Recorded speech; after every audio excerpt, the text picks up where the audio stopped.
This is the story of the flower dreamers. The valley was filled with beautiful flowers. Finches and sparrows flew about in the bright blue afternoon sky.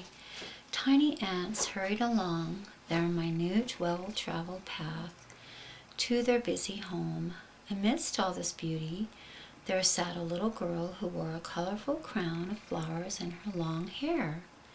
At her feet there were rows of pink flowers, below them rows of blue flowers, purple and red flowers, another row of yellow and white. The girl had made a beautiful, delicate heart wreath from petals she had gathered in her basket. She set it at the base of an old tree, a gift for some unknown person who would stumble upon it after her departure. The girl, whose name was Fleurette, had waited that morning early, sitting in the tall grasses and wildflowers, hoping to see the rabbits and the deer of the meadow. She had left her home right after breakfast, knowing that the little animals loved to go to the meadow very early each day. She laid back on the soft ground, the little flowers and grasses bending under her in a fan-like array of color, framing her as if she were a painting. She had seen a beetle earlier, crawling slowly along the blades of grass. It was black and shiny, with the tiniest delicate legs. She closed her eyes to wonder what she would feel like if she were a beetle. "No, I would rather be a butterfly or a bird," she said to herself. "Black is so very dark and cold. I want to be bright and beautiful."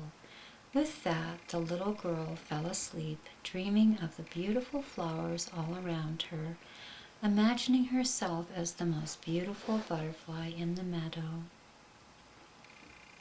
Earlier that summer, she had traveled with her grandmother to another village. She had never been there before. It was called Augustane.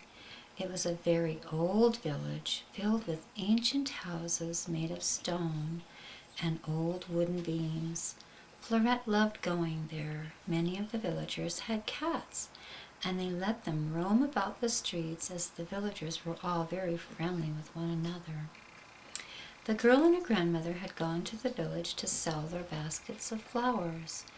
They had spent all spring and early summer growing rows and rows of flowers, every kind of flower, every color. It was a wonder and an amazement to Fleurette. Each morning she and her grandmother had gone out to the large garden and watered each flower, giving it a bright smile and a sweet word of encouragement. What a delicate time that was, so pleasant and happy. The flowers seemed to speak to them. It was almost as if they had their very own secret language that only people who cared about the flowers could know and hear. The flowers told them of the beautiful world they had come from, a heavenly, lovely world filled with color and sunshine and warm days.